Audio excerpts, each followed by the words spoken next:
All right. Je pense qu'on est live. Fermez ça.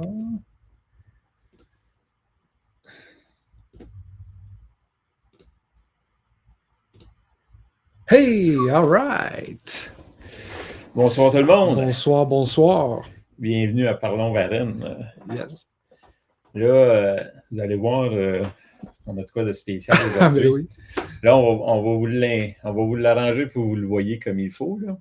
Oui. Ça sera pas bien là. On a fait un gros investissement. Mais oui.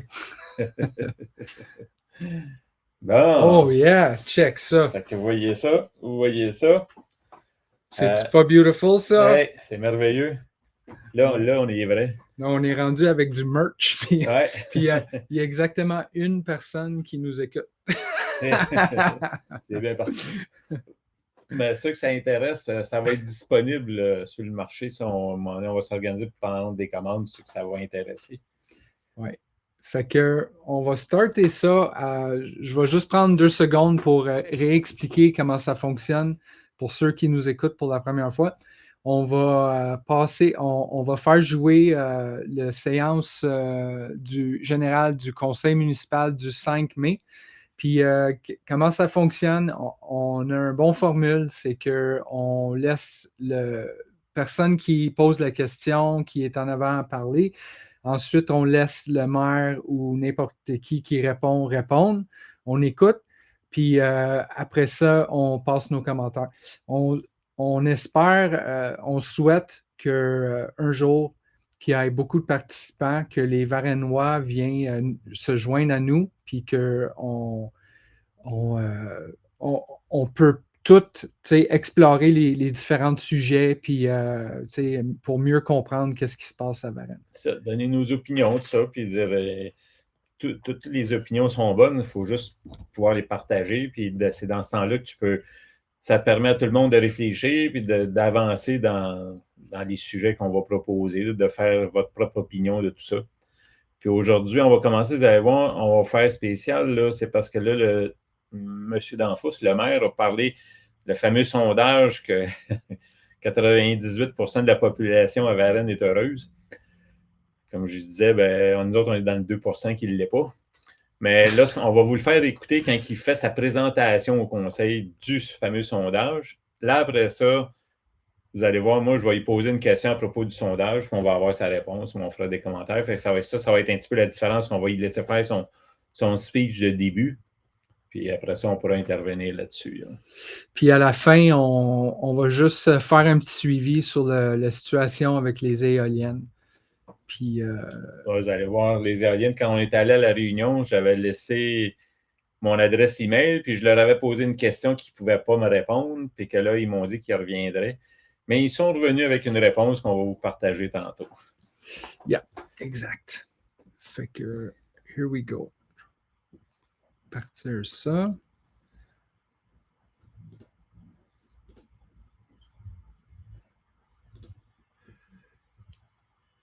All right.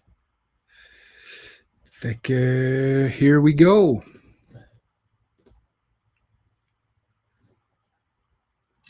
Bonjour à tous, bienvenue à votre conseil de ville du mois de mai.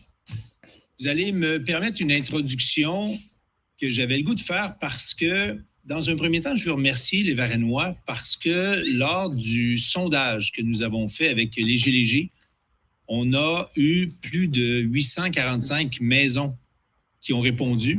Et pour Léger, c'est un taux qui est élevé. D'avoir plus de 10% des habitations, ça donne un portrait particulièrement précis du résultat. Et parlant de résultats, bien sûr, ils sont maintenant accessibles sur le site web. Vous aurez beaucoup plus de détails dans le prochain espace Varennes, mais il est clair que quand on pose la question sur le taux de satisfaction des services varennois, puis on les a même décortiqués dans nos questions, le taux d'appréciation est très élevé. Il y a des indicateurs aussi, par exemple, sur l'intention des Varennois de vouloir déménager ou non. Et quand on a un taux très élevé, de mémoire, c'est 92% des Varennois qui ne veulent pas déménager. Ça aussi, c'est plutôt rarissime. Mais ce qui a été aussi intéressant, c'est quand on pose des questions sur l'avenir de Varennes, sur les priorités des citoyens. Vous aurez le détail des réponses. Mais sincèrement, je peux conclure en vous disant que Léger fait très souvent des sondages auprès du milieu municipal, auprès de plein de villes partout au Québec. Ils ont donc des questions identiques posées partout. On l'appelle l'indicateur municipal. Puis vous allez le voir dans les réponses, il y a des questions où on sait qu'on est capable de se comparer aux autres villes. Et il y a un indicateur qui se retrouve à être la moyenne des autres villes et partout. Dans l'ensemble des questions que nous avons posées à la population, on score beaucoup plus haut que l'indicateur moyen de la population. Donc, il est clair que nous sommes très fiers. Et encore une fois, merci aux nombreux Varennois, Varennoises qui ont répondu. Nous sommes à la première période de questions. Il n'y a pas de points qui s'ajoutent. Fait que... Vas-y. Alors, oui, c'est ça. Vous allez voir, là, quand l'avoir écouté la première fois là, quand j'étais à la séance, c'est pour ça qu'après ça, j'ai été posé une question à propos du sondage. Vous allez voir là, la question que je vais y poser. Puis, on ne s'astinera pas, mais on va échanger, moi puis lui, là-dessus. Là. Tu sais, il y a une remarque que je dois faire, c'est que tu peux prendre des statistiques, puis tu peux prendre des chiffres, puis tu peux toujours les utiliser d'une façon positive, négative, whatever. C'est sûr que les chiffres qu'ils donnent sont bons, les pourcentages sont bons. Mais quand tu dis que, juste dire, je pense qu'il a dit 92% des Varennois ne veulent pas déménager. Moi, je fais partie de ces 92%-là. Moi, je ne veux pas déménager. Mais je fais aussi partie des 2%. Des gens que ça ne marche pas là, sur notre rue. Là, fait que, c'est bien beau que 92% ne veulent pas déménager. Moi, je suis là-dedans. Mais ça va vraiment pas bien sur notre route. On se bat pour nos vies ici sur le chemin de la Butte au Renard. Fait que c'est beau dire des chiffres et des pourcentages, mais quand tu regardes ça plus profondément, c'est pas toujours la réalité. Ouais, mais vous allez voir, 92%, mais le sondage, là, c'est pas 20 000 personnes qui ont répondu. Là. C'est combien? C'est 800 maisons, si on veut, 800 adresses. Right. Puis là-dessus, ça représentait, je n'ai pas amené de document avec moi, mais je le dis, puis vous allez le voir quand je le dis, le nombre de personnes qui ont répondu, c'est 10%. Là, on s'attire moi puis d'Enfous, lui, il dit 12%, là, mais c'est 10% de la population à peu près qui a répondu au sondage. OK. Fait que, en tout cas, c'est un sondage. Tu peux y faire dire ce que tu veux. Là. À l'ordre du jour, on en a pour 15 minutes jusqu'à 20h17. La parole est à vous.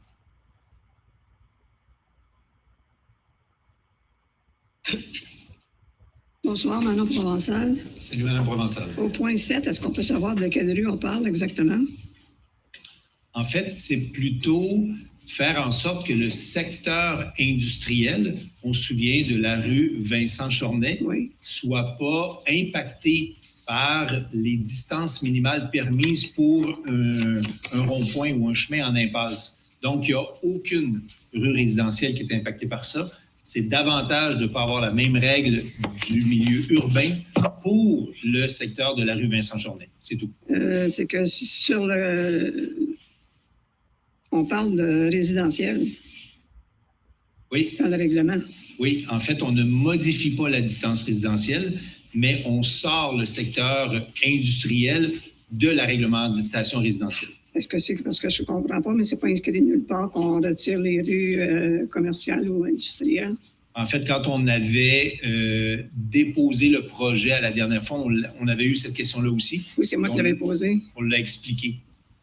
Mais en fait, la façon dont, et les mots qui sont choisis, c'est la façon légale de faire les détails. Mais honnêtement, si vous voulez plus de précision... Non, c'est parce que je m'attendais à avoir réglementation sur les rues industrielles aussi, étant donné que la dernière fois, on m'avait dit que c'était une rue industrielle. Exact. Mais non, on ne va pas dans le secteur industriel dans ce temps-là. C'est bon, merci. Oh non, pas lui. Bonsoir, Richard Boeuf. Le point 16, la résiliation de la conduite d'aqueduc, ça veut dire quoi? En fait, on résilie le contrat parce qu'initialement, le contrat pour la réparation sur Lionel Boulet, il faut savoir que c'est une conduite intermunicipale. Ce n'est pas une conduite qui appartient à la Ville de Varennes, c'est une conduite qui appartient à la Régie des eaux, qui dessert 70 % du volume d'eau Sainte-Julie, 21 % Saint-Amable et 9 % l'utilisation de la Ville de Varennes. Quand on a eu un bris de borne-fontaine, c'est la responsabilité de la Ville de réparer la borne-fontaine. C'est dans ce temps-là qu'on a fait une suggestion à la Riette, aux deux autres villes, de mettre une chambre de vanne pour être capable de fermer l'eau quand c'est nécessaire. Mais les deux autres municipalités n'ont pas accepté de défrayer leur part de la chambre de vanne. Donc, ça fait en sorte que ce contrat-là ne fonctionne plus. Donc, on le résilie. On va réparer pareil, mais de façon différente que d'intégrer une chambre de vanne, tout simplement. Ça, y a-tu des frais? Résilier un contrat, des fois, il y a des pénalités ou des... En fait, c'est un contrat d'un peu plus de 500 000 en incluant la chambre de vanne. Si on a payé des frais parce qu'on a compris que ce n'était pas automatique, on parle de 3 500 $ de frais s'il y a des frais. C'est bien, merci. Merci. That's it, hein? Ouais, pas compliqué, hein? Donc, Mme Rioux, dépôt de documents, s'il vous plaît. On va aller à la deuxième période. Donc, je prends acte du dépôt du rapport de mouvement de personnel en bas du personnel numéro. Mais, sais-tu quoi? Avant qu'on commence, moi et Richard, on savait qu'à la fin, on avait 2 sujets qu'on voulait parler. Puis là, on cherchait, parce qu'on savait qu'à la fin, on allait faire un petit suivi sur la situation des éoliennes. Puis je viens de me rappeler de c'était quoi le deuxième sujet. Puis c'est qu'on va vous présenter et vous inviter d'aller écouter un documentaire. on a produit un mini-documentaire. Puis à la fin, on va vous en parler. Fait que c'est ça, c'était ça les 2 points. Ouais, bon, ça a bien du sens, ça. on est dans la cinquantaine, on devrait écrire plus des choses. All right. Fait que, here we go. Deuxième période.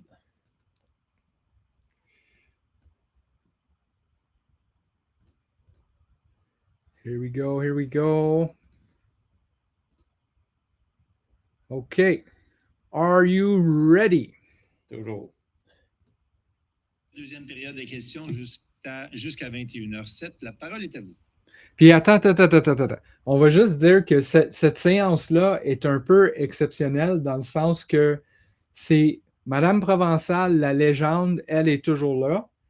Puis les seules 3 personnes qui posent des questions, c'est les gens qui sont le plus gravement affectés par le camionnage en campagne. Fait que c'est moi, Richard et Madame Dulude. Ensuite, c'est moi, Richard et Mme Dulude. Il n'y a pas énormément de sujets. Il n'y a pas eu énormément de sujets le 5 mai. Fait qu'on va parler de ce qui est arrivé quand on était là. Fait que, voilà. Bonsoir. Bonsoir, Mme Dulude. On va y aller avec point 13, s'il vous plaît. Oui. Donc, le remplacement de la tôle va être remplacé par quoi? Parce que c'est une tôle là-dedans, une tôle type ancestrale, patrimoniale, du style de la tôle en métal, là, on s'entend, mais à dents, dite à la canadienne. Donc, tôle pincée, oui, il y a plusieurs types de tôles. Oui, c'est pas à baguette, c'est pas pincé. Quoi, Au lieu de m'aventurer, Ça, là, c'est je dans le vieux Varennes. Fait que on a remplacé par exactement quoi? le type. Des maisons qui sont ok. rénovées, puis il faut qu'ils demandent des Ça permissions. s'en là, vient, pour, ça s'en vient. On peut y revenir, là. En attendant, dans le fond, je peux poser la sous-question concernant ça. C'est parce qu'il n'y en a plus beaucoup.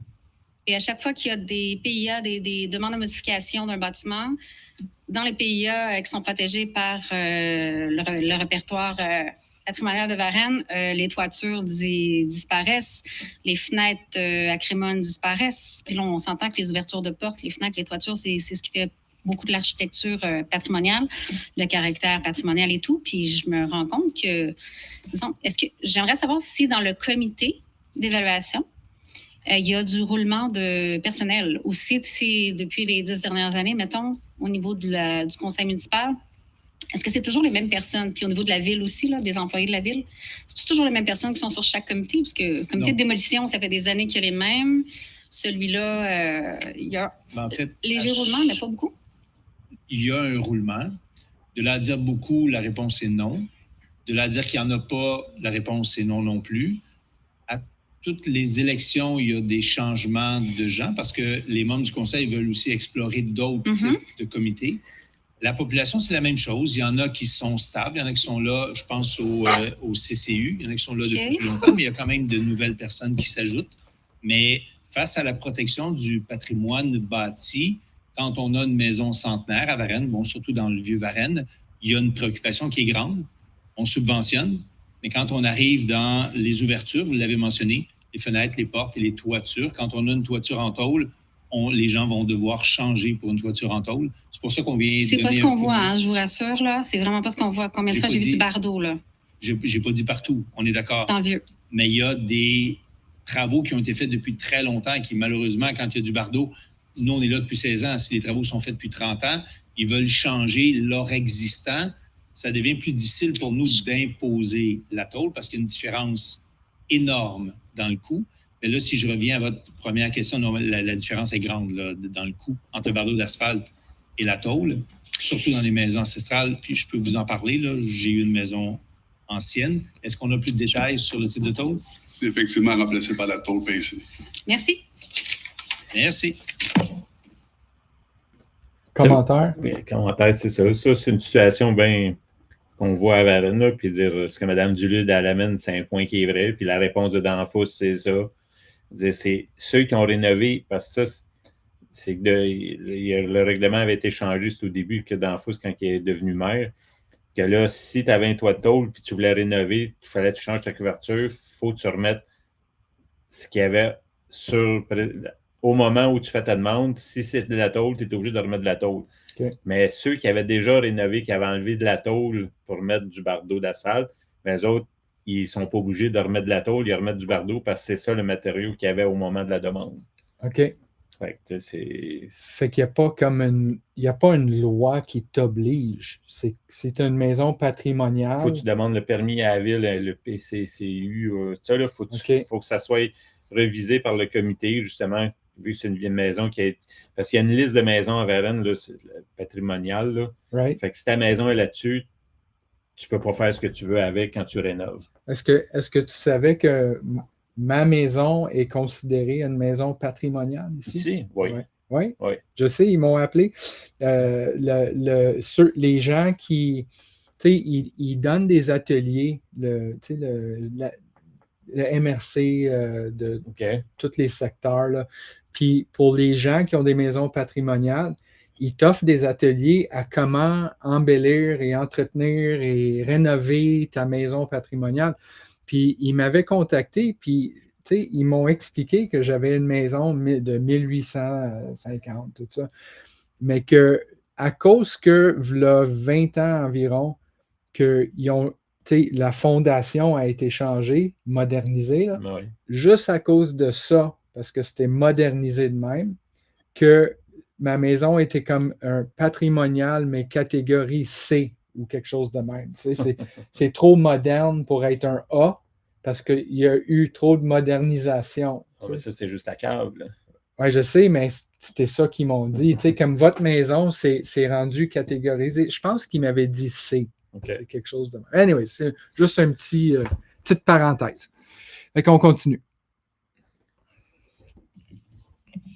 Stephen Reese Christensen, chemin de la butte au renard. Lui, il va pas poser de question. Je ne sais pas comment poser ma question sans faire une mini préambule. J'ai aucune idée. Posez-la simplement, puis il y a des bonnes chances que je sache de quoi vous voulez parler. Qu'est-ce qu'on fait? Rien de spécial. Vous avez posé votre question. Vous avez voulu être insolent. Je vous invite de retourner en arrière. Je n'ai pas été insolent. Non, mais qu'est-ce qu'on fait? Sérieux, là. Mais je ne peux pas faire de préambule. Vous voulez être sérieux dans une question. Mais c'est sérieux. Non, OK, je suis sérieux dans ma réponse. Mais laisse-moi t'expliquer en contexte. C'est quoi ma question? Vous avez posé une question, qu'est-ce qu'on fait? La question est terminée. J'ai répondu, rien de spécial. Mais tu ne sais même pas c'est dans quel contexte. Comment tu peux répondre à qu'est-ce qu'on fait? votre question était tellement trop simple qu'il n'y a pas de détails. Donc, vous auriez pu être plus précis dans votre question. Vous n'avez pas voulu. C'est votre choix. Mais je vous invite à retourner en J'ai arrière. pas le droit de faire de préambule. Non. Comment je peux être plus précis? Monsieur Christensen, je vous invite à retourner en arrière, s'il vous plaît. Merci. Mais je comprends pas. Ben, en fait, j'ai pris la peine de vous l'expliquer la dernière fois. Vous n'avez pas voulu comprendre en privé. Mais là, vous faites exprès de poser une question tellement simple que personne ne peut comprendre. En privé, tu m'as dit, vous n'êtes pas ici pour régler mon problème. Monsieur Christensen, c'est pas une soirée d'échange à deux, c'est une période de questions. Vous avez posé votre question, je vous invite à retourner à l'arrière. Puis quand vous aurez la chance de reposer une autre question. Je vous invite à ce qu'elle soit plus précise, sinon vous allez avoir le même genre de réponse. Je ne sais pas comment poser la question. Merci. Man, on est rendu là au conseil. Je sais pas, je sais pas quoi dire là-dessus. C'est difficile honnêtement, de me voir comme ça parce que, si vous écoutez la séance précédente du mois précédent, vous allez comprendre pourquoi qu'on est rendu là. C'est que le maire est tellement écœuré de nous entendre parler de chemin de la butte au renard, de la situation horrible qu'on vit, le camionnage extrême. Il est tellement écœuré de m'entendre poser des questions qu'il m'a carrément interdit de faire de préambule ou de parler. Fait que ça, c'est ce qu'il m'a dit dans la séance précédente. J'ai été le voir après, en privé. Quand la séance était finie, j'ai été le voir, puis on a eu une discussion. Puis il m'a expliqué qu'il trouvait que j'étais trop agressif quand je venais parler, mais agressif, c'est parce que je parle toujours du même sujet, chemin de la butte au renard. Fait que c'est sûr que j'imagine que ça devient agressant quand tu réponds à la même personne qui représente une rue au complet de gens. Tu sais, quand à chaque mois, il est obligé de me répondre il me donne les mêmes réponses, c'est toujours de la même affaire. Je peux comprendre qu'il devient tanné, puis il trouve ça agressant. Mais qu'est-ce que j'ai trouvé vraiment, vraiment bizarre, c'est en plein milieu de notre discussion, il m'a dit, écoute, nous ici, en parlant du conseil municipal et lui, il m'a dit, on n'est pas ici pour régler ton problème.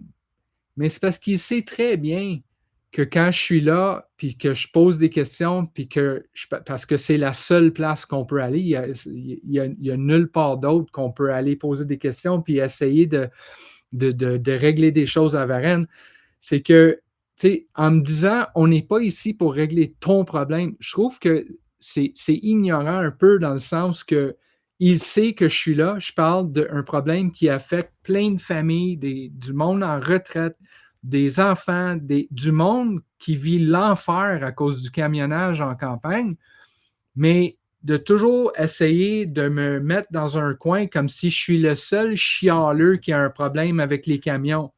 Fait que, tu sais, ça me bug, là, tu sais, je te l'ai expliqué en privé la dernière fois. Ben non, c'est parce que le problème est encore là.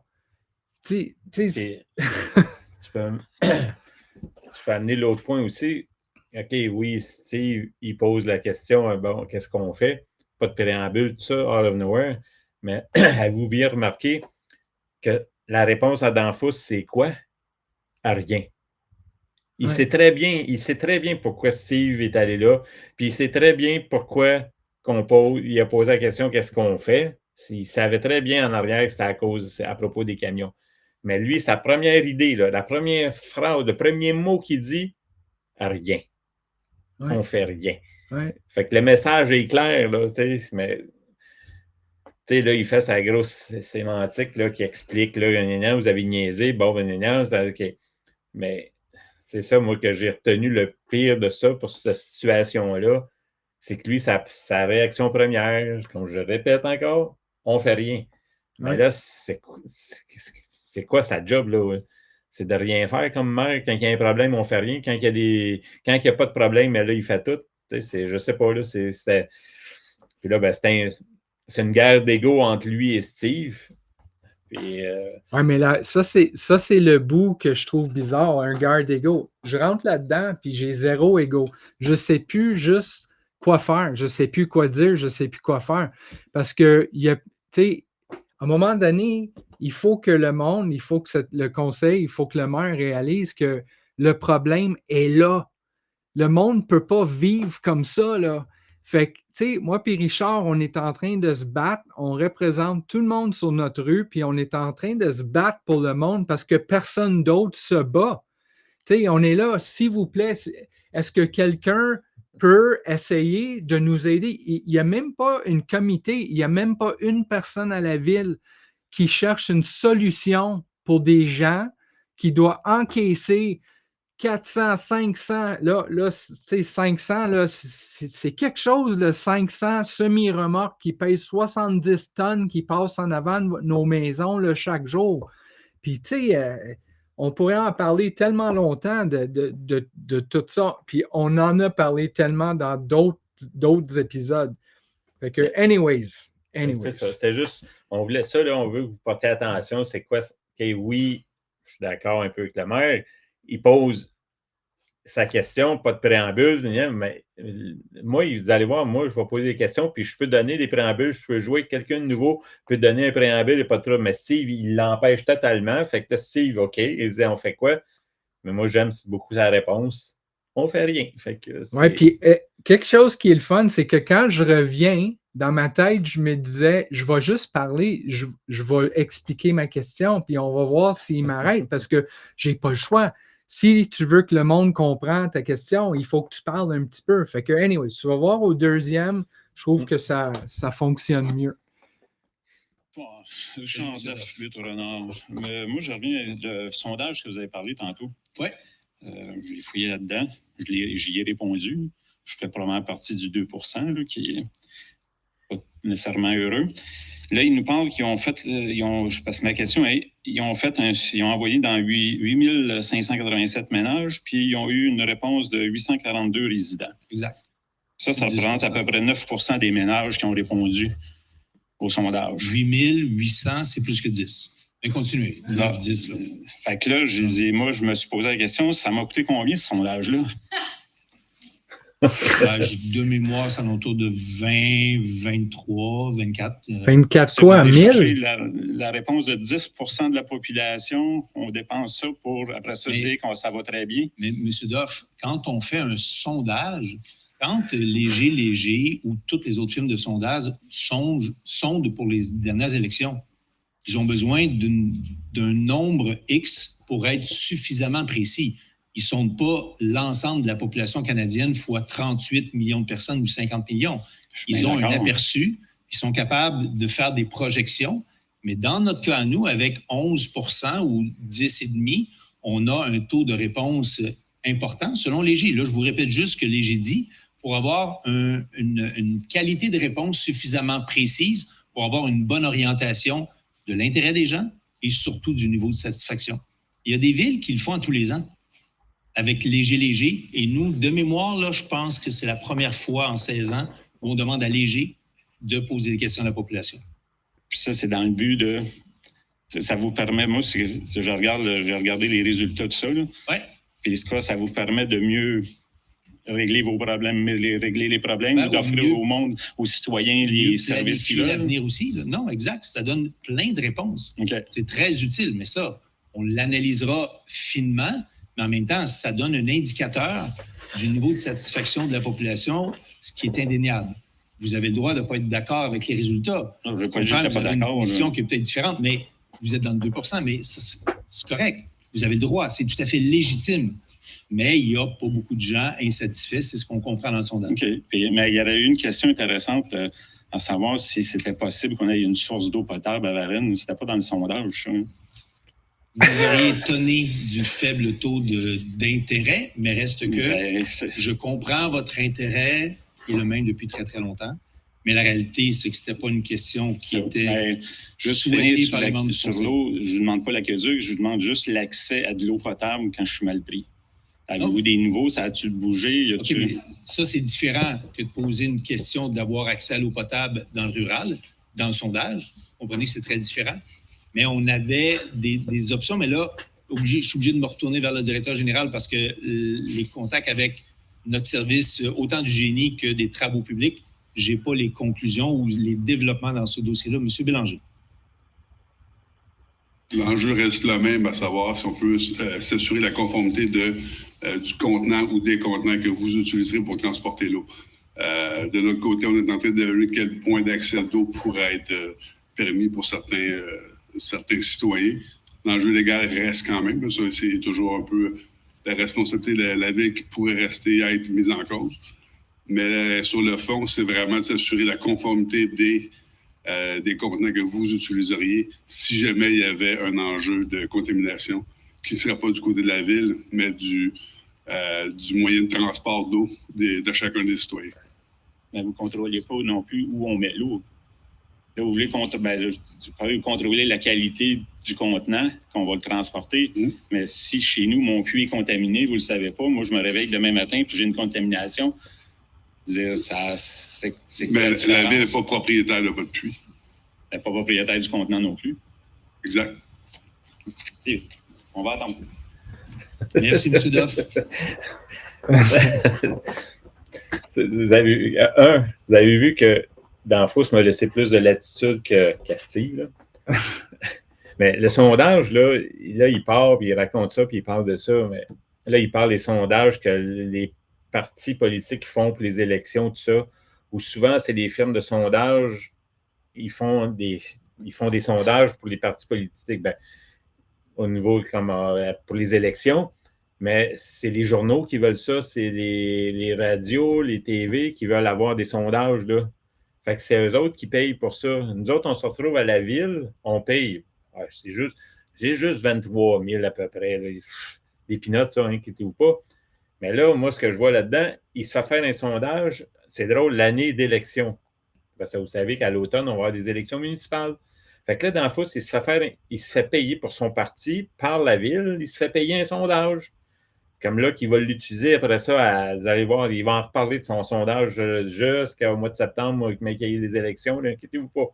Mais c'est la ville qui a payé pour, c'est pas son parti, là, c'est pas Danfos lui-même qui a payé ça. Là. Ouais. Il fait payer ça par la ville pour que la ville a besoin de savoir si le monde sont heureux à Varennes. C'est là, moi, j'accroche, puis dire, il ne l'avait jamais fait avant, puis regardez, il dit qu'il n'a jamais fait faire de sondage avant. Là, il en fait faire un, puis là, 92% du monde sont heureux. Pourquoi il va faire un sondage? Je veux dire, je pense que ça parle de lui-même, le sondage. Tout le monde est heureux à Varennes. Pourquoi faire un sondage? Savoir si...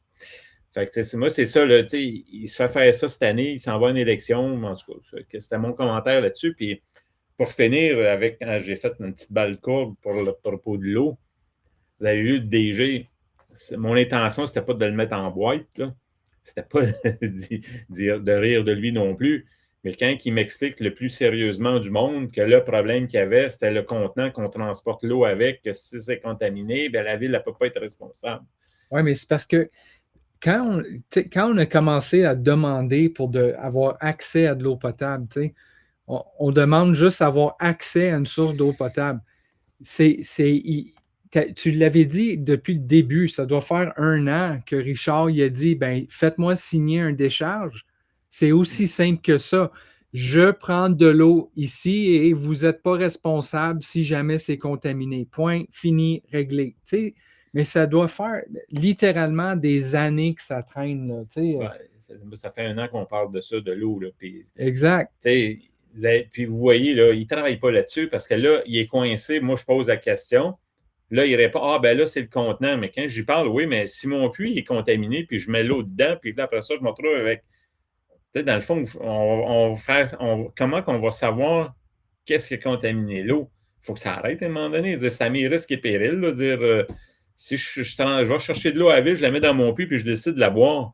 Il n'y a personne qui m'a forcé à le faire. Là, fait que c'est pour ça, il faut attendre encore. Là, on va voir la prochaine séance. Mais à la base, c'est juste bizarre. Je ne sais pas comment ça marche dans d'autres villes. Moi, je comprends qu'on est tous responsables pour notre eau. On vit en campagne. Puis, moi, personnellement, je fais tellement attention, puis je collecte toute mon eau de pluie, puis j'ai vraiment un système là, militant chaque jour que je fais pour m'assurer de ne jamais manquer d'eau.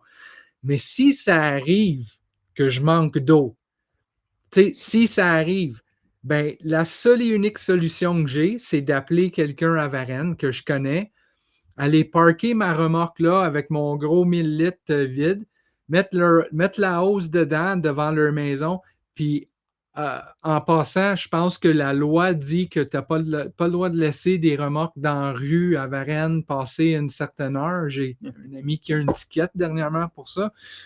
Fait que, je mets la hose dedans chez quelqu'un que je connais, puis ça prend littéralement au moins 3-4 heures avant que 1000 litres coulent là-dedans. Là.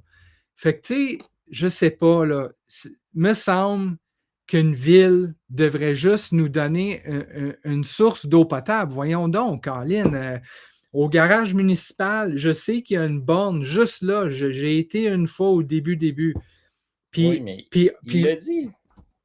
Oui, je sais. Tu contamines, si tu comptes avec ton contenant, il est sale, c'est la ville qui va être responsable. Ben c'est ça. On signe une décharge puis c'est réglé. On dirait qu'ils ne veulent juste pas le régler. Puis la vitesse, puis là, moi, je dis, on est rendu là, la saison où on va avoir besoin d'eau, là, puis là, il faut attendre encore. Ils vont regarder, penser à ça. Tu sais, tant qu'à moi, c'est simple, c'est logique. Dire, comment tu veux que la ville soit responsable de la qualité de l'eau qu'il y a dans mon puits parce que je suis allé chercher de l'eau à la ville? Même si je vais en cours contre la ville, vous dire l'eau était contaminée. Puis pas juste. Faut toujours, je le prouve que c'est leur eau qui était contaminée. La ville, l'usine de filtration, là, ils font des tests d'eau tout le temps. Là, ça, je ne peux pas vous dire à quelle fréquence, mais l'eau est testée et elle est vérifiée. Là. Fait que quand elle sort de la bonne fontaine, elle est correcte. Fait qu'après ça, s'il y a un problème, c'est ma responsabilité. Là, mais... Puis en plus, je comprends, responsabilité, contamination. Mais excuse-moi, je veux juste éduquer tout le monde. Il n'y a personne qui vit en campagne qui boit l'eau directe de leur puits, Colin. On a des filtres, on a des systèmes d'osmose inversée, on a tout pour que l'eau soit bonne qu'on boit. Quand je parle de la douche, c'est pas de l'eau potable, c'est direct du puits, mais je ne suis pas en dessous de la douche en train de faire de même. Fait que, tu sais, on a quand même qu'est-ce qu'on met dans notre corps, c'est filtré par des systèmes, pour ça. Fait que, même si l'eau dans mon puits est contaminée, jamais de la vie, ça va aller directement dans mon corps. Il y a un buffer en plus. Anyways. C'est compliqué. Hey. All right. Anyways, c'est la soirée des rants, là. Remarquez, vous avez vu la différence. Là. Moi, j'ai pu parler. Puis dans le fond, j'ai posé une deuxième question dans ma question à propos de l'eau, puis il a répondu, puis tout est beau. Dans le fond, il y en a qui aiment plus que d'autres. Hein? Ben, ils me détestent. Qu'est-ce que tu veux? Puis, tu sais, c'est plate, hein? On rentre là, puis je me sens comme l'ennemi. Imagine, je rentre dans la séance du conseil municipal de ma ville, puis je me sens comme je suis l'ennemi. Je me fais regarder par tout le conseil. C'est bête. Puis c'est jamais... Tu sais, M. Fortier, il y avait une couple de semaines, là, notre représentant, il y avait comme 2 séances que, hey, wow, OK, wow, tu sais, sourire, puis il est venu nous voir, puis, tu sais, comme, wow, un petit lueur d'espoir, mais je sais pas, là, c'est vraiment bizarre rentrer là, puis me sentir toujours comme l'ennemi. Puis c'est plate. Parce que tout ce qu'on veut, c'est vivre en paix. On a besoin d'une solution sur notre rue, c'est tout. On a besoin d'une solution. La solution, on la connaît tous. Exact. On passe à la suivante. Yeah. Bonsoir, Manon Provençal. Bonsoir, Mme Provençal. Concernant la plage urbaine, la situation exacte de la plage, parce que j'ai compris, c'est où il y a des photos actuellement, l'exposition de photos? En fait, entre les photos et le stationnement. Ça, c'est la situation. Il y a un fossé.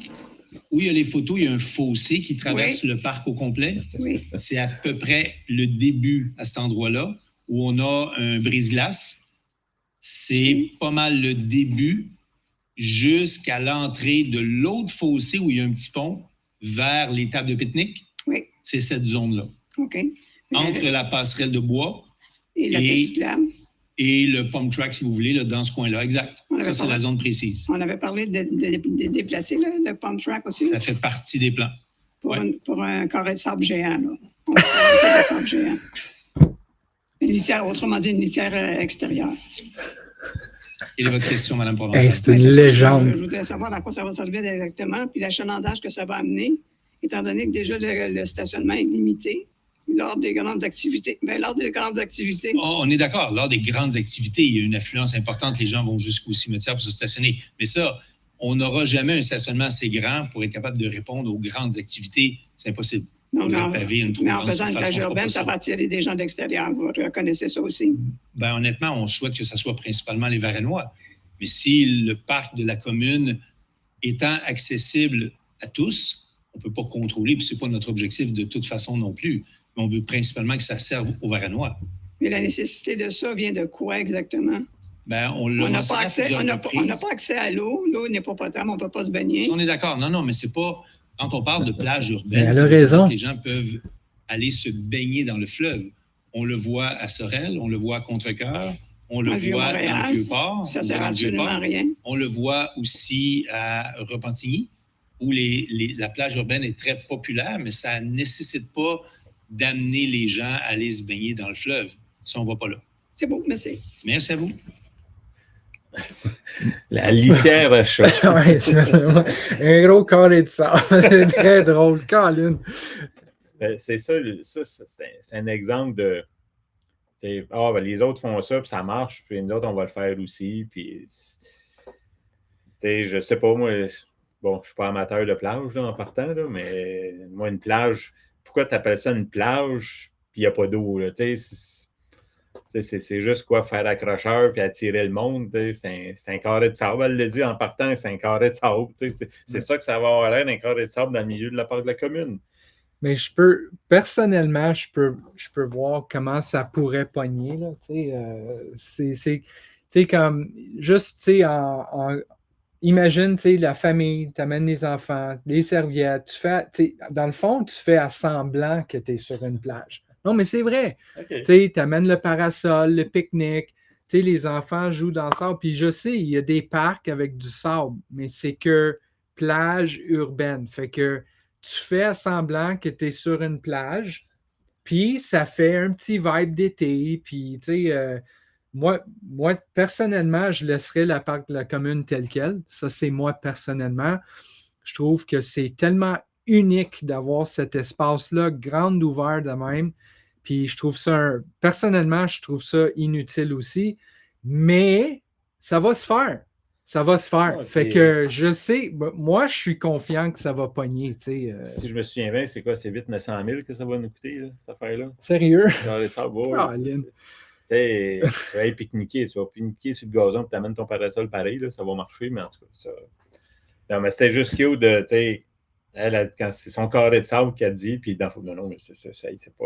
Là, les autres villes, ils font ça aussi. Oui, mais c'est une plage urbaine, arrête. Oui, c'est une plage urbaine. Tout le monde le fait. Anyways, on va voir ça. Oui, c'est cute, ça. Colin, je trouve ça juste plate, c'est 1 million là, 3 millions là, c'est comme quand on a juste, sur notre rue, la situation est tellement grave. C'est comme, je catch pas, là. Oui, mais aux élections, c'est pas vendeur. Anyway. Un autre débat. Bonjour. Bonjour. Petit ajustement, le dossier de l'eau, je le cherche, là, ton chum. Le dossier de l'eau en campagne, ça a quand même un petit peu changé, un petit peu évolué. Moi, j'ai vu apparaître des muselières sur les bornes fontaines que les gens utilisaient pour se servir d'eau. Les gens qui n'ont pas l'eau potable à Varennes, qui remplissaient parfois leur cube, leur contenant parce qu'ils n'ont pas d'eau. Il en faut. Parfois, je vous avais mentionné moi-même que parfois les gens se servaient à même les bornes fontaines. Fait que finalement, au niveau de la sécurité, tout ça, vous aviez évoqué certains arguments que j'avais évoqué que de toute façon, les gens se servaient. Puis il y a comme un nouveau setup, là, je veux dire ça comme ça, qui est apparu autour des bornes fontaines. Fait qu'il y a quand même quelque chose qui empêche les gens de se servir. Je pense pas que c'est conforme. Je sais, mais ça savez pas. Non, mais c'est ça. Si des gens le font sur certaines bornes, ça ne veut pas dire que c'est conforme. Non, je comprends, mais maintenant, il y a un dispositif, un attelage autour de certaines bornes fontaines en secteur rural. Pour permettre ça? pour les empêcher. Ah, OK. Ben, Fait qu'il y a ça qui a évolué. Donc, Non seulement non. ils n'ont plus d'eau, mais ils ne peuvent plus se Mais donc, servir vous confirmez- illégalement. Puis, en tout cas, bref. Non, mais vous confirmez que ce qui se faisait avant, ce que vous avez probablement observé, était non conforme et illégal. Donc, c'est pour ça qu'on a mis, vous les appelez des muselières, mais un système pour empêcher Mais il les y a quand même cette évolution-là là, sur ce dossier-là. Non, c'est ça, exact. Okay. Votre question, madame. Oui, ma question, merci beaucoup. Je voudrais savoir, est-ce que c'est possible de passer une réglementation pour interdire les freins Jacob sur la montée de la Baronnie, s'il vous plaît, et le chemin de la Baronnie? La réponse est non. J'aimerais ça entendre le service juridique, s'il vous plaît, là-dessus. On a changé de service, j'aimerais ça. On en a tellement parlé souvent.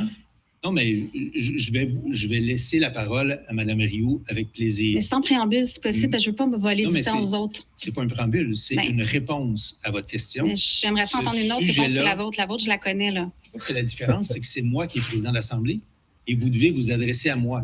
Si je ne permets pas le droit de parole à quelqu'un d'autre, c'est moi qui pourrais tout simplement répondre. Okay, je m'excuse, je vais recommencer. Je vais vous adresser la question. Le frein Jacob a été très abondamment questionné à Varennes par les membres du Conseil. Puis quand on a voulu tenter des interdictions dans certaines régions, dans certains secteurs de Varennes, la réalité, c'est que le gouvernement ne le permet pas. Mais là-dessus, je vais laisser Mme Rioux vous donner plus de précision. Bien, c'est exactement les mêmes propos que M. Danfos dit, c'est que le ministère ne nous autorise pas à interdire l'utilisation du frein Jacob parce que c'est une mesure sécuritaire sur le véhicule. Je comprends. En zone où on en a besoin, je n'ai pas besoin d'expliquer le principe des freins Jacob. Là. Je pense qu'on sait que sur un chemin plat en plein milieu de Varennes, on n'en a pas besoin. Mais en tant que président de l'Union des municipalités du Québec, est-ce que vous pourriez me garantir que toutes les villes de l'Union des municipalités n'interdisent pas les freins Jacob? Parce que je pourrais vous nommer beaucoup de villes qui le font. Non, mais ça, c'est différent. Est-ce qu'il y en a qui mettent des enseignes illégales pour inviter les conducteurs, les chauffeurs de camions à ne pas utiliser le frein Jacob? La réponse est oui, ça on le sait.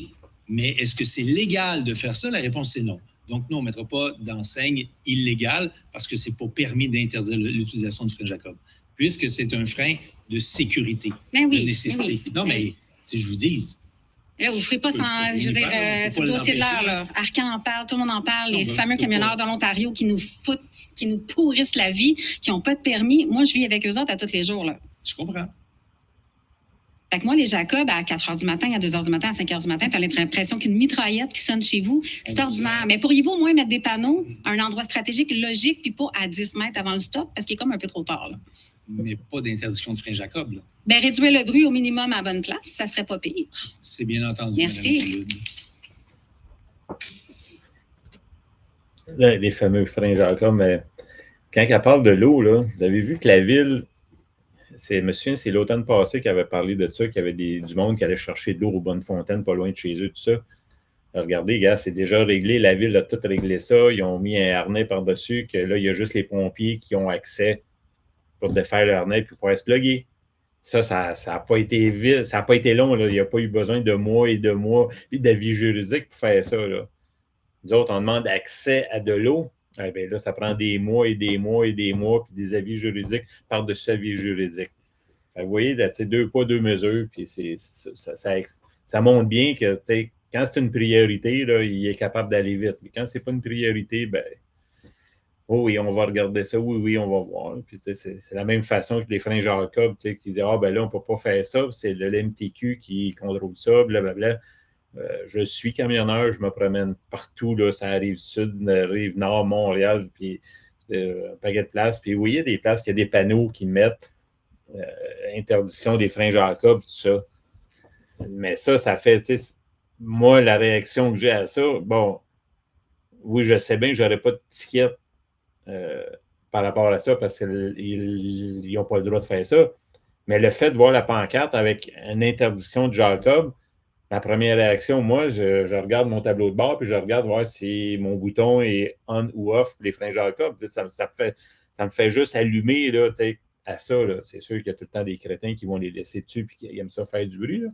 Mais on dirait la façon qu'il répond, c'est comme avec moi, il est tanné d'entendre ça de elle, des freins Jacob, de tout ça. Puis il essaie de normaliser que c'est. Ben non, c'est normal. Les camionneurs, ils ont besoin de leur frais Jacob, tout ça. Mais tabarouette, tu sais, elle, Mme Dulude, là, elle s'est fait ruiner la vie par leur décision de mettre tout le camionnage sur montée de la Baronnie puis chemin de la Baronnie. Ils ont, tu sais, ils ont pris la décision qu'eux, ils appellent une décision stratégique de transférer tout le camionnage lourd de Picardie à montée de la Baronnie, puis ça tourne tout à gauche sur le chemin de la Baronnie pour aller au Costco, puis tout ça, là. Mais, tu sais, elle se fait imposer ça, tout ce camionnage-là, là. Puis, imagine, c'était tellement grave à ce coin de rue-là qu'il a été obligé d'acheter les maisons des gens puis de les démolir, comment c'était grave. Puis pauvre Mme Dulude, elle est dans la prochaine ou la deuxième. Elle n'est pas du bon côté. Right. Les camions ne vont pas sur son côté à elle. Exact. Mais est à une distance que tous les freins Jacob, les freins qui scellent, les camions qui arrêtent, mais qui repartent, tu sais, des camions qui démarrent, là, ça fait du bruit, là. Fait que, tu sais, elle se fait ruiner sa vie avec cette décision stratégique de la ville de faire passer tout le camionnage-là. Je suis sans mots, je ne sais pas quoi dire, Colin. Puis lui, il essaie de normaliser que, ben non, les camionneurs, légalement, on ne peut pas rien faire pour les interdire. Mais tabarouette, essaye d'aider Mme Dulude. C'est un peu d'empathie. C'est ça qui m'enrage. C'est juste que, ben non, c'est comme ça. C'est la loi. Si faible pour aider les gens qui ont besoin d'aide à Varennes. C'est ça. Il y a d'autres villes, ils l'ont mis des panneaux interdiction. OK, il n'y a pas de ticket, mais au moins la ville, dans ces villes-là, quand je passe là, je vois ça, ben, je me dis au moins la ville, il essaye de faire quelque chose. Exact. Essaye de faire de quoi? Tu sais, essaye, juste regarde des options pour couper le bruit entre sa maison et le coin de rue. Fais quelque chose. Mais sa maison, elle, initialement, à partir du coin de la montée de la Baronnie puis du chemin de la Baronnie, elle est du côté est, si on veut. Mais avant, elle était la 3e maison. Mais là, la ville, ils ont acheté la première sur le coin, ils l'ont démolie. Ouais. Là, il y a l'autre, la 2e qu'ils vont prendre démolir parce que là, ils l'ont abandonné et ils ne l'entretiennent pas. Mais imagine, tu mets le camionnage là, puis après que les gens leur vie sont détruits, ruinés, puis qu'ils sont obligés de commencer à se plaindre puis de se battre, on va acheter vos maisons puis on va les démolir. Mais c'est capoté. Là, vu qu'elle est la 3e, mais que là, elle se retrouve. Avant, il y avait des maisons, il y avait un garage, il y avait des arbres, il y avait du stock. Fait que le son, elle l'avait. Oui, il y avait du son, elle l'entendait, mais il y avait une certaine coupure. Mais là, elle, de plus en plus, c'est directement elle qui va l'avoir parce que ça va être elle la première sur le coin. Là. Eh oui. C'est du grand n'importe quoi. Là. Je m'en fous. Moi, le problème est réglé. J'ai fait le chemin pour Costco. Costco est heureux, tout va bien. Puis le reste, exact. J'ai pas le temps de m'occuper de ça. Fait que là, Mme Dulude, comme tu vois, elle est rendue dans la catégorie de « Hey, on vous l'a dit tellement de fois, on en a parlé tellement de fois », comme si c'est elle qui se répète puis est fatigante, quand dans le fond, vous avez ruiné sa vie. T'sais, vous avez carrément ruiné sa vie. Puis elle, la seule place qu'elle peut aller pour se battre, pour essayer d'avoir des solutions, pour essayer d'avoir moins de bruit, constant, 24 heures sur 24, c'est la séance du conseil. Elle regarde comment elle est accueillie. C'est dégueulasse. C'est dégueulasse. Anyways. On continue. Puis non, personnellement, je n'ai jamais laissé ce monde-là normaliser tout ça. Si vous n'êtes pas content, ben déménage. Hey, ça se peut pas. Ça se peut pas. C'est le maire qui dit ça. Tu sais, déménage. Il faut que quelqu'un d'autre achète la maison si on veut déménager. D'autres êtres humains doivent vivre dans la maison de Mme Dulude ou de n'importe qui vit la situation. Anyways, arrête-moi quand je parle de même. Je te dis, on continue. C'est un peu la suite de Mme Dulude, ma question. On s'est réunis ensemble, les gens de la butte. Votre question, M. Christensen. On s'est réunis ensemble, les gens de la butte, puis on parlait de la situation grave qui, la saison recommence là, maintenant, full pin. On Right? la connaît, cette situation-là. C'est ce que je vous dis. On la connaît, cette situation-là. Fait que ma question, c'est le même que le premier. Vu que je l'explique un peu plus, c'est plus clair. Ensemble, on se demande, là, pour la saison qui s'en vient, on est déjà aujourd'hui 465 camions sur notre rue, là. On se demande qu'est-ce qu'on fait pour se protéger contre les camions qui n'ont pas de muffler adéquat à 110 décibels du passage, comme aujourd'hui, là. Qu'est-ce qu'on fait? Zéro police, comme aujourd'hui, comme depuis le début de l'année. Qu'est-ce qu'on fait pour se défendre? Qu'est-ce qu'on fait? Il n'y a personne de notre côté qui nous aide. Personne. Fait que ma question, c'est comme quand j'étais ici, qu'est-ce qu'on fait? Tout le monde se le demande. On est désespéré, là. Qu'est-ce qu'on fait? La réalité, c'est que, et encore une fois, je l'ai répété à de maintes reprises, là, la carrière existe depuis très longtemps. Ils ont un droit d'opérer. La ville de Varennes n'a aucun pouvoir d'interdire le camionnage parce que c'est leur chemin d'accès à l'entreprise. Maintenant, excusez, Mme Dulude, s'il vous plaît, ce n'est pas votre période de questions à vous. Là. M. Christensen, par contre, s'il y a des systèmes, des mufflers qui sont illégaux, comprenez que ce n'est pas la ville qui va gérer ça, c'est la police ou les contrôleurs routiers qui ont le pouvoir d'intervenir. Ça doit venir d'eux. Mais que le camion passe sur votre rue ou n'importe où ailleurs, ils peuvent intervenir. Pour le reste, la vitesse, on a réduit la vitesse. On a proposé aux propriétaires de la rue, est-ce que vous souhaitez qu'on la réduise encore? Et vous avez vu le résultat, 90% des gens ne veulent pas une réduction additionnelle. Maintenant, est-ce qu'il y a des camions qui vont plus vite que la limite permise? On sait que oui. Mais la réalité, c'est que c'est ces chauffeurs-là qui sont le problème. Et si on met un policier sur place, vous le savez très bien comment ça fonctionne, instantanément par miracle, ils se mettent à rouler à la bonne vitesse. Pourquoi? Ils se parlent entre eux par walkie-talkie. Oui, c'est ça le but d'avoir de la police. Donc, quand la police part, ils recommencent à rouler plus vite. C'est un problème qui est complexe. Mais si vous pensez que les solutions sont simples à trouver, la réponse, c'est pas le cas. Quand vous nous avez proposé, venez installer des butons contre le bruit sur nos terrains, c'est pas possible parce qu'on ne peut pas faire des interventions sur des terrains privés. Donc, il y a beaucoup d'options qui ont été évaluées, analysées. Et la réponse, c'est que malheureusement, il n'y a pas d'autres solutions qu'on voit à court terme jusqu'au jour où la carrière n'opère plus. Mais encore là, vous le savez, le jour où la carrière aura fini de sortir l'agrégat qui est là, ils ont aussi le mandat de la remplir parce que leur permis qu'ils ont jusqu'en, de mémoire 2060, pour remplir ce qu'ils ont sorti, c'est ce que constitue le permis du ministère de l'Environnement. J'arrête ça là. J'arrête ça là parce que imagine, la ville est consciente là, que ça va rouler de même jusqu'à 20, 60 au moins. Conscient. On le sait qu'on ne peut pas contrôler la vitesse des camions. On ne peut pas contrôler le bruit des camions. On ne peut rien faire pour le volume du camionnage. On sait que ça va rouler jusqu'à au moins 20-60. On sait qu'il y a 25 maisons résidentielles sur votre rue. On le sait qu'il y en a au moins 10 là-dedans qui sont gravement affectés à cause qu'ils sont à peu près 20 mètres de la rue. On le sait tout ça, là, mais on ne fait rien. On ne fait rien. C'est capoté. C'est capoté. Il répète tout le temps la même cassette, tout le temps la même affaire, tout le temps qu'on peut ci, qu'on peut pas, puis la carrière était là, puis je suis tellement, c'est tellement, on tourne en rond avec ça, là, mais on tourne en rond, exact, parce tout est là sur la table, puis vous voyez, il s'en tient tout le temps, et puis il est bon, là, parce qu'il tient tout le temps la même ligne.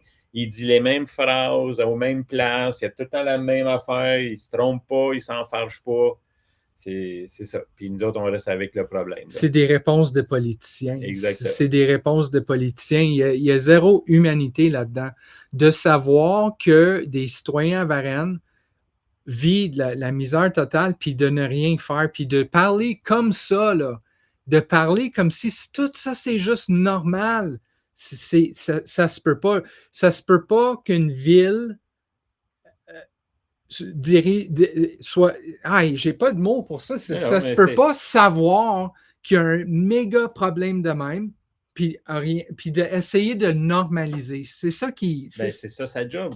Le problème, la ville, elle ne veut pas le régler. C'est-à-dire, quand je dis la ville, il s'appelle Martin Danfous, c'est le maire.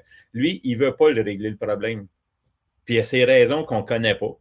Je ne sais pas si un jour on va les connaître, mais il y a des raisons bien précises de ne pas vouloir le régler, le problème, puis de nous laisser dans la chenoute comme ça. Puis il y a une solution tellement simple. C'est ça. Tellement mais simple. Ça dérange du monde. Fait que là, vous savez, on a déjà tout reparlé. Fait qu'on va continuer. Exact. Exactement. Qu'est-ce qu'on fait?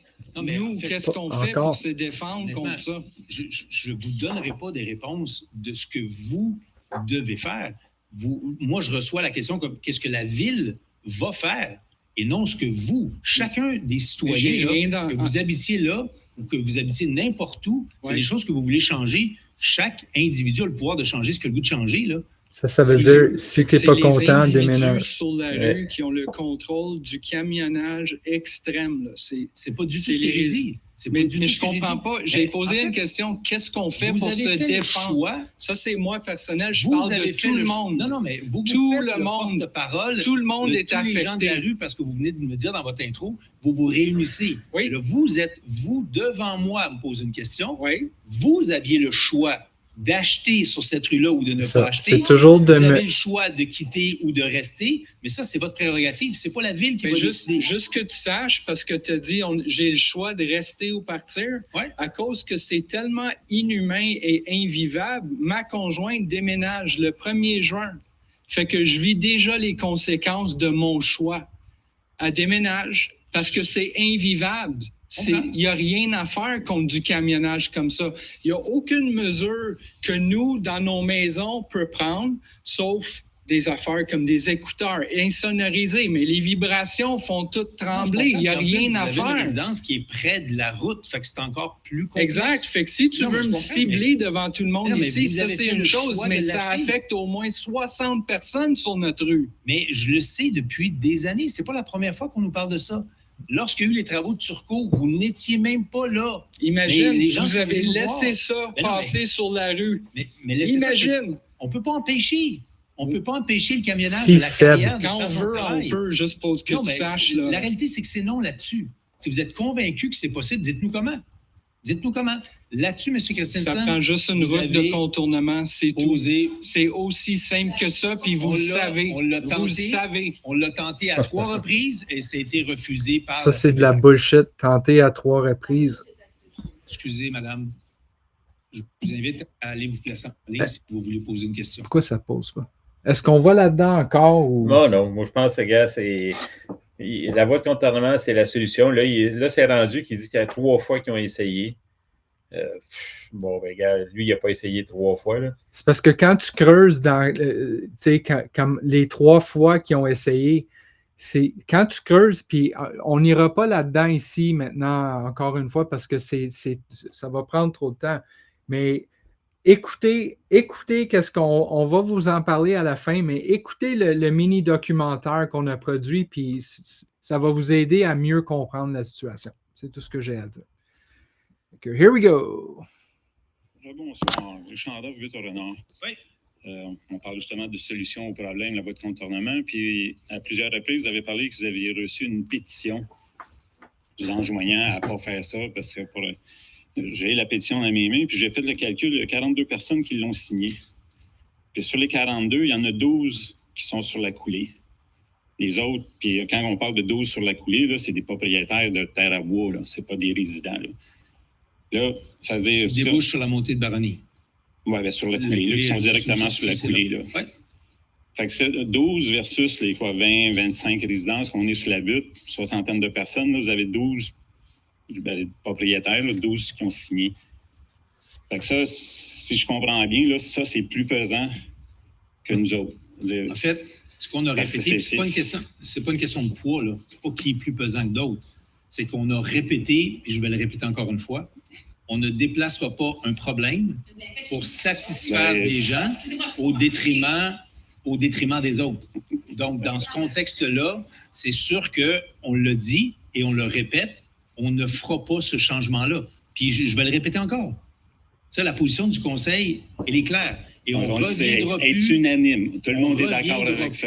Avec une demande à la CPTAC. Merci, M. Doff. Ça fait plaisir. Là, je veux juste revenir. Là, je mets la pétition en pleine face, puis là, il dit... C'est tellement une évidence, là. Là, il dit qu'il ne déplacera pas le problème ailleurs. Mais la Picardie et la Baronnie, c'est quoi qu'il a fait? Il a déplacé le problème ailleurs. Puis là, il s'abstine avec nous autres. Il veut pas, ça se fait pas, puis là, ils ne le feront jamais. Fait que vous voyez, là, quand vous mettez ça un à côté de l'autre, là, c'est là qu'on voit, c'est du grand n'importe quoi. Puis, tu sais, là, j'ai réussi à y dire aussi, ça m'a tellement fait plaisir de dire que le conseil est unanime. Toujours unanime. Ouais. Puis là, on ne voyait pas parce qu'on voit juste sa face à lui, on ne voit pas la face des autres, là, mais les autres, ça regardait le plafond, ça regardait la terre, mais ils ne me regardaient pas, par exemple. C'est tout ce qu'on était. Sans ça, on peut se répéter encore, mais vous voyez encore là, c'est là qu'on vous dit depuis le début qu'il n'y a pas de logique, il défend l'indéfendable, il ne va pas déplacer le problème, tout ça. La pétition, ben non, il n'y a pas plus de poids. Ben oui, mais c'est quoi la différence entre nous autres versus la butte au renard versus la coulée, versus la Picardie, puis la montée de la Baronnie, puis le rang de la Baronnie? C'est quoi la différence de ces deux problèmes-là? Moi, j'en vois pas de différence, là, mais pour lui, il y en a une. Puis l'affaire de la coulée avec, tu sais, il dit qu'il ne veut pas déplacer le problème ailleurs. Sur le chemin de la Butte-au-Renard, on est 25 maisons résidentielles. On va dire qu'on est 60 résidents qui vivent sur notre rue. On vit là, on dort là. C'est des maisons résidentielles.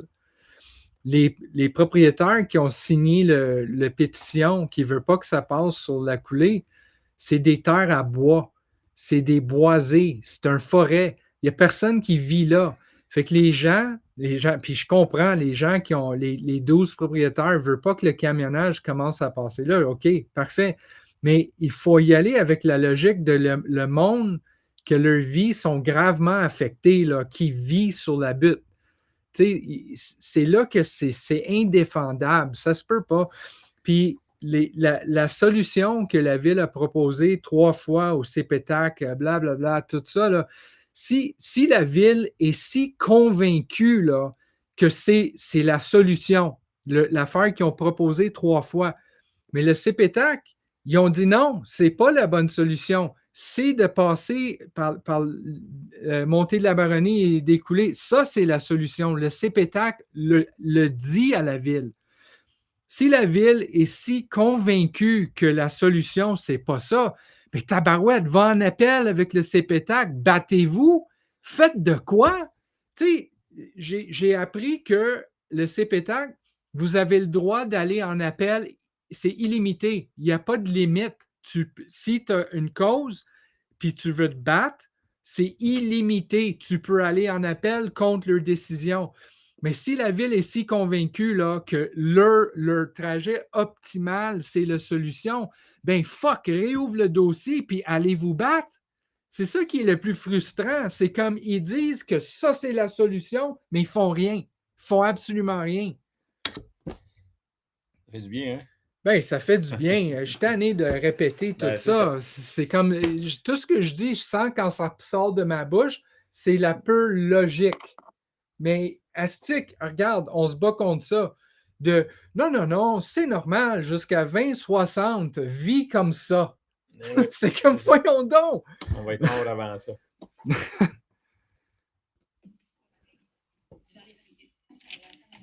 Bonsoir, Madame Dulude, c'est la deuxième fois que je vous avise. Non, mais c'est la dernière fois. On vous entend. En fait, toute la salle vous entend. On sait très bien comment vous souhaitez qu'on vous entende, probablement aussi à la caméra. C'est la deuxième fois que je vous avise. C'est la dernière fois ce soir. Est-ce que c'est clair? Est-ce que c'est clair? Vous avez bien compris, Madame Dulude? Je ne suis pas sûre que j'ai bien entendu. Vous avez bien compris ce que je viens de vous dire? Sinon quoi, vous allez faire venir la police? Vous allez me sortir de force? Non, de force, assurément pas. J'espère. Mais de force, oui, dans le sens que vous allez devoir quitter si vous continuez. C'est tout. C'est simple comme ça. C'est moi qui est le responsable de l'Assemblée et de la tenue de l'Assemblée. Mais là-dessus, il y a des grosses chances que Mme Provençal ait la dernière question. Allez-y, Mme Provençal. Concernant la résiliation du contrat du groupe Leclerc pour la construction de la caserne de pompiers. Oui. Est-ce qu'il y a des frais liés à ça? En fait, à part les frais déjà engagés, vous parlez des frais d'architecte? D'architecte, ce qui a été préparé. Il n'y avait aucune façon de s'entendre actuellement avec ce contrat-là. Il n'y avait aucune... En fait, on l'a tenté, mais la réalité, c'est que les architectes ont demandé le double des honoraires qui étaient prévus au contrat. Et c'est un contrat qui est au plus bas soumissionnaire conforme. Quand il y a de légères augmentations qui se justifient, on va dire à peu près jusqu'à 10 %, c'est comme une norme. Mais dès que ça dépasse ça, puis on est dans du 100 %, légalement, c'était absolument impossible pour la Ville d'accepter de consentir une modification de contrat et de le doubler. C'est pas possible. Et là, à ce moment-là, on doit retourner en appel d'offres. On recommence à zéro. En fait, on a une autre option de modèle de fonctionnement qu'on est en train d'évaluer. On l'appelle, le terme, c'est design build, c'est-à-dire qu'on définit les besoins que nous avons, mais ce n'est pas nous qui créons l'architecture ni l'ingénierie nécessaire et encore moins la construction. C'est ceux qui déposent le projet, ils déposent des esquisses et si ça répond aux besoins exprimés de la Ville, ils auront le contrat s'ils ont le plus beau et le projet le plus abordable.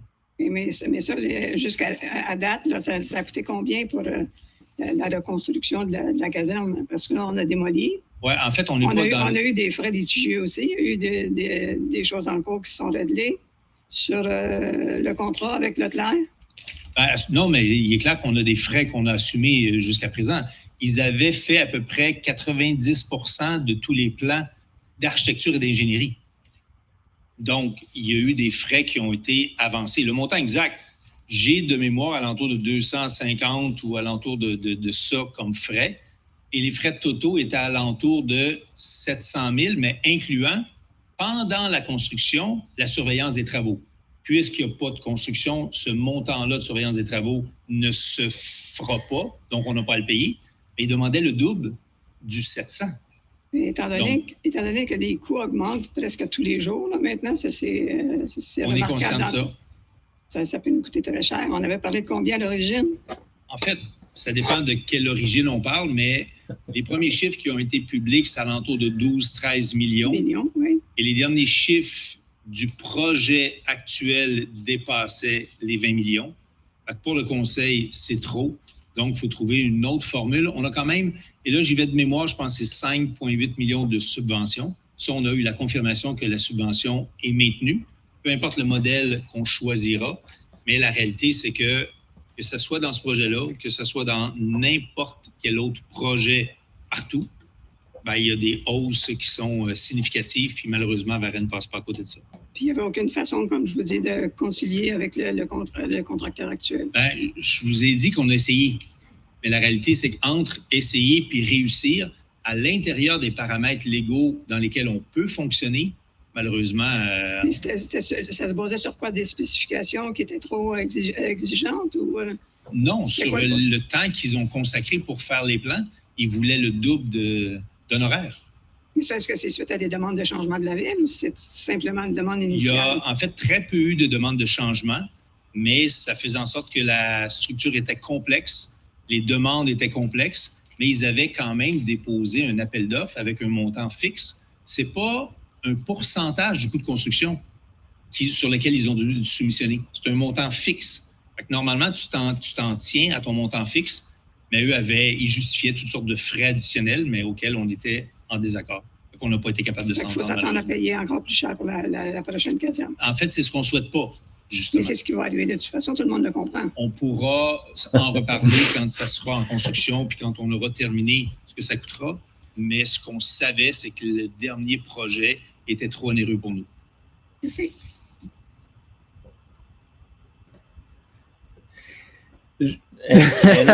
Ça, c'est un autre bel exemple. Et sur une prochaine séance, je vais reposer des questions là-dessus. Là. Mais vous voyez encore, c'est toute une histoire. Ils débutent, ils décident, bon, ça nous prend une nouvelle caserne parce que la vieille caserne qu'on avait n'était pas aux normes au niveau du code des bâtiments, puis un paquet des choses de sécurité, ce qui est compréhensible. Je ne sais pas quel âge que ça avait. Mais il a fait comme pour la bibliothèque, il annonce ça, qu'ils vont faire une nouvelle caserne. La première chose qu'ils font, ils démolissent la vieille. Avant même qu'ils aient réglé le contrat pour la nouvelle caserne, tout ça, là, tout de suite, ils ont démoli la vieille. Puis là, ils ont transféré les pompiers dans l'ancien garage municipal qui était à côté. Que là, on loue le garage municipal parce que ça ne nous appartient plus. Ça a été vendu, ça, avec le terrain. Puis là, on s'embarque, ça fait déjà plusieurs années que ça dure. Mais là, il y a eu des problèmes, puis là, on n'est pas capable d'avoir l'heure juste. C'est quoi le problème qu'il y a eu avec le contracteur qui était là? Il dit, là, ils ont fait des demandes de changement, excusez-moi, là, mais je vais juste fermer ça, là, parce que là, on joue du piano. Et voilà. Là, c'est ça. Là, il y a eu des ajouts. Puis là, finalement, le contracteur, il veut charger plus cher que le contrat initial à cause des ajouts. Mais vous voyez, il ne nous donne pas de détails. Là. Fait que c'est tout encore là de la magouille. Puis là, on voit, là, on parle peut-être du double du coût qu'il avait annoncé initialement au début du projet. Puis ça, on parle de plusieurs années. Là. Il faudrait que je fasse des vérifications sur combien d'années, mais ça fait plusieurs que ça dure. Fait qu'entre-temps, on n'a pas de caserne de pompiers, on démolit l'autre, on loue le garage, l'ancien garage municipal pour installer les pompiers. Puis là, vous voyez, là, il n'y a même pas de date, il n'y a même pas de début de travaux de planifier parce que là, il faut qu'ils recommencent, trouver un nouveau contracteur, changer la méthode. C'est ça, mais probablement que la prochaine séance, moi, je vais essayer de poser la question à savoir pourquoi il fallait qu'ils démolissent tout de suite. Parce que là, il ne rebâtit pas la caserne. Si tu rebâtis à la même place, c'est normal que tu démolisses pour pouvoir la rebâtir. Mais là, ils démolissent la caserne, mais là, ils veulent bâtir la nouvelle caserne à côté du nouveau garage municipal, là, au bout de la Picardie. Right. Pourquoi ils ont été démolir l'autre tout de suite? Parce que vous ne me ferez pas croire que le garage municipal est plus conforme que l'ancienne caserne qu'on avait. Est-ce qu'ils veulent vendre le terrain de l'ancienne caserne ou est-ce qu'ils oui, c'est vendu, ça. Fait que c'est pour ça qu'ils l'ont démoli. Ben oui, mais là, il faudrait voir les ententes qu'il y avait. Là. Pourquoi ils ont démoli tout de suite? Ils n'ont pas démoli après qu'ils ont construit la nouvelle caserne. Right. Ils démolissent, puis là, ben, c'est même pas décidé encore qu'est-ce qu'on va avoir comme nouvelle caserne. Fait qu'il aurait pu attendre, au lieu de louer le garage. Là, on paye pour louer le garage municipal à côté. Vous voyez, c'est tout, on appelle ça tout du pas clair, là. Mais right. Du pas clair, la seule chose qui est claire, c'est nous autres qui payent, par exemple. Puis là, il annonce que ça va coûter plus cher, là. Puis là, je sais que je vais t'allumer, là. Puis là, en plus, on a un camion de pompiers électrique en commande là-dedans. C'est ça, ouais. Un autre sujet. All right. Ouais, on va écouter Mme Dulude qui était arrivée. Il est gentil. Il l'a laissé poser une dernière question malgré c'est comme si on était à maternelle, là. Man, j'aimerais ça être VIP comme tout le monde avec les questions. Dernière question. Parfait. Je voulais un suivi sur l'interdiction de stationnement sur le chemin de la Baronnie et le ménage, là, tout ça, de la rue. Qu'est-ce qu'il en était? En fait, aux dernières nouvelles, il y a un projet qui a été proposé par l'entreprise Costco qui serait très intéressant pour être capable de placer le camionnage ailleurs que sur la rue dans l'attente de pouvoir passer parce qu'ils ont des horaires très précis. Ce dont on n'est pas sûr, parce que l'offre nous a été faite vendredi. Donc, ce dont on n'est pas sûr, c'est est-ce qu'à l'endroit où ils l'ont prévu, c'est possible de le faire? On a un doute. On est dans cette vérification-là. Ça, c'est pour le stationnement. Pour les déchets, ils ont accepté de mettre un conteneur, mais là, un conteneur double qu'on voit souvent dans des blocs appartements. En fait, en arrière de l'hôtel de ville, on en voit, avec une porte ouverte directement à la sortie sur le terrain de Costco, directement à la sortie qui va faire en sorte que les chauffeurs vont tous passer collés au conteneur. Ils n'auront même pas besoin de sortir du camion pour jeter leur vidange. Et ça a été confirmé par Costco. Ils vont souhaiter l'installer dans les meilleurs délais. Je n'ai pas de date précise, mais ils ont donné le go devant nous parce que c'est temporaire dans le sens que si ça fonctionne bien, ils vont les laisser là. Mais si ça ne fonctionne pas parce que personne n'utilise puis on se retrouve encore avec plein de déchets sur le long du chemin, bien, on va probablement leur dire, écoutez, enlevez ça, là, ça ne sert à rien. Mais ils ont donné leur aval par rapport à ça, fait que ça, c'est une bonne nouvelle. Excellente nouvelle, merci beaucoup. Pour le stationnement, est-ce que c'est sur leur terrain à eux? Oui. Ça serait sur leur terrain. Mais entre leur terrain et la permission de le faire sur leur terrain, c'est pas automatique. C'est pour ça qu'on va faire ces vérifications-là. Merci beaucoup. Merci.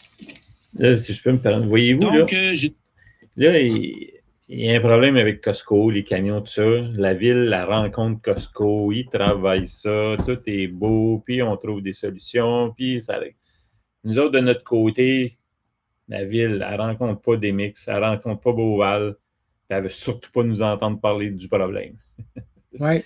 Fait que c'est 2 poids, 2 mesures encore là, puis c'est ça. Mais d'après moi, Costco est plus pesant que nous autres. Fait que Costco veut avoir la paix, fait que c'est ceux qui sont plus en mode solution, mais la ville, par rapport à nous autres, il n'y a aucun mode de solution qu'on peut voir. Là. Ça résume notre histoire. Oui, exact.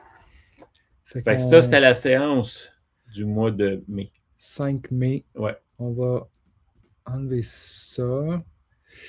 Puis, là, on peut faire juste une... ils sont beaux, nos t-shirts, hein? Ouais. Ouais, on fait une petite shot de inversé. Dans le bon sens. Oh yeah! Nice! C'est vrai de vrai. Là, on avait un petit point je voulais juste revenir à propos des éoliennes. Je voulais pas... comme on a dit la semaine, lors de notre dernière live, qu'on ne se mettrait pas, on a déjà beaucoup sur notre plateau.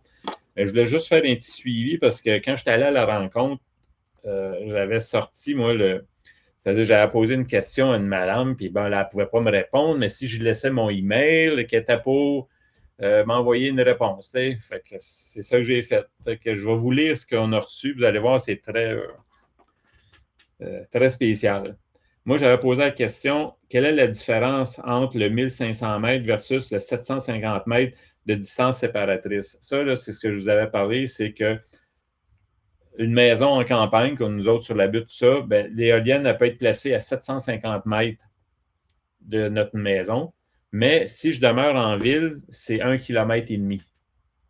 Je me demandais pourquoi il y a une différence entre les maisons en campagne et les maisons en ville. Je vais vous lire la réponse. C'est très, allez voir, c'est très instructif. Les distances séparatrices envisagées, soit 750 mètres des résidences en zone agricole hors périmètre urbain et le 1,5 km des agglomérations urbaines sont établies en accord avec les normes en vigueur au Québec. C'est qui fait les lois? C'est le gouvernement. C'est qui va avoir des éoliennes? C'est le gouvernement. Fait que les lois sont arrangées pour que ça fasse leur affaire. Ces seuils résultent d'une analyse visant à minimiser les nuisances, soit le bruit, ombre, portée, paysage, tout en maintenant la viabilité du projet en milieu purement rural. Une distance de 750 mètres est jugée suffisante pour respecter les normes de bruit et de sécurité, d'autant plus qu'il y a généralement peu d'habitations dispersées. Autour des villages, une marge de 1,5 km a été retenue afin de préserver le confort des citoyens et de tenir compte du développement des zones urbanisées. OK. Ça veut dire que là, préserver le confort de la ville puis préserver notre confort, nous autres en campagne, ça a l'air que ce n'est pas le même confort. Ça a l'air que ce n'est pas pareil. Vous voyez la réponse, là, moi, c'est dur que je dise. J'ai demandé pourquoi il y avait une différence entre la ville et nous autres, puis elle nous dit, ben oui, mais là, on respecte les normes, puis là, on fait aussi attention, là, quand je vous ai lu, là, ils font la liste pour les normes. Je vais remettre le nez dessus. C'est ça, quand ils nous parlent, bon, le bruit, l'ombre, portée, paysage. Ça veut dire que le bruit pour une maison en ville, c'est pas pareil qu'une maison en campagne. C'est quoi la différence? C'est pour ça que j'avais posé cette question-là à la madame. Attends, il faut que je relis juste la dernière phrase. C'est capoté. Autour des villages, une marge de 1,5 km a été retenue afin de préserver le confort des citoyens et de tenir compte du développement des zones urbanisées. C'est comme 1,5 km, c'est pour que les citoyens, le confort des citoyens soit respecté en ville. Mais pour nous, c'est comme. Mais nous autres, notre confort, c'est 750 mètres pour nous autres en campagne. Là, vous voyez, ça, c'est juste le début de l'histoire pour dire que ça sent pas bon et qu'il faut s'en occuper. Ouais. Puis en plus, on sait déjà que les gens en campagne qui sont à 750 mètres, ils veulent nous donner un petit récompense, hein? Un 300-400 par année pour qu'on soit bien content des éoliennes à quoi, c'est 200 mètres de haut? Ouais, plus que ça, là, il me semble. Oui, 200 quelques mètres, mais anyway, on en avait parlé un petit peu. Là. Enfin, je voulais juste faire un suivi de ça parce que quand j'ai lu ça, j'étais dans mon camion quand l'email est rentré, puis j'étais arrêté. Là, j'ai mis à lire ça, puis j'étais tout seul dans le camion, puis je riais. Là, c'est drôle. Le confort n'est pas le même pour une maison de la ville puis une maison de la campagne. Ça a l'air, c'est clair, c'est nous autres qui ne comprenons pas. Exact. Anyways. Fait qu'on passe au dernier point qu'on voulait vous parler. Le dernier point, ça, c'était juste un petit rappel de le mini-documentaire qu'on a produit. C'est avec Pauline puis Guy Racine.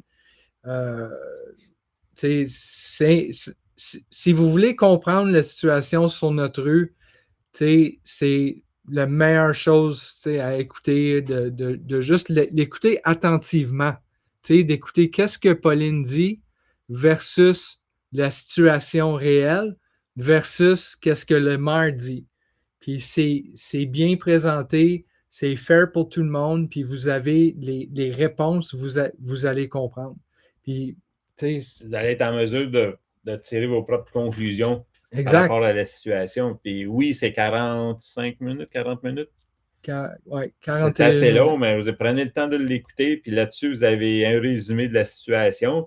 Puis, comme il a expliqué, vous allez avoir le point de vue de résident. Puis de résident, on parle de Guy. Vous allez voir dans la vidéo, il dit il est né dans la maison. Sa mère a accouché de lui dans la maison. Là. Exact. Fait que lui, il a tout le temps été sur la butte. Là. Il a eu sa famille sur la butte, tout ça.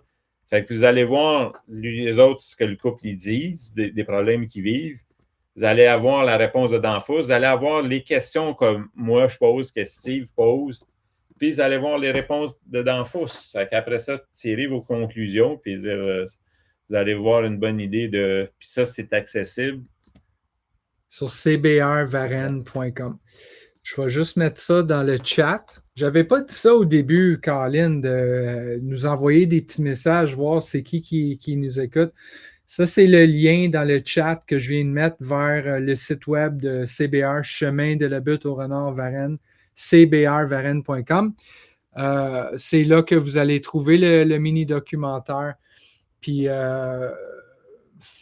c'est ça. Et on va en préparer d'autres là, avec des sujets autour de notre problématique. Là. Mais le but, c'est de faire comprendre. Puis, ce documentaire-là, on veut le distribuer là, à plus de monde possible.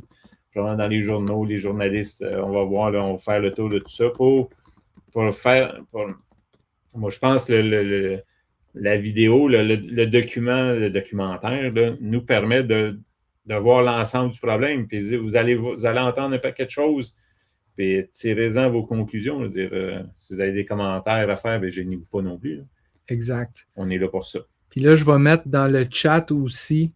Je vais le mettre ici, je vais l'afficher ici. Ça, c'est notre adresse courriel si jamais vous voulez nous contacter parce que, on veut parler de tout ce qui se passe à Varennes. On n'est pas ici pour juste parler du problème de camionnage. On veut parler de tout à Varennes. C'est ça le but de Parlons Varennes. Fait que ça, c'est notre courriel. Si jamais vous avez des idées, des sujets pertinents que vous voulez qu'on discute, envoie-nous un courriel avec les détails.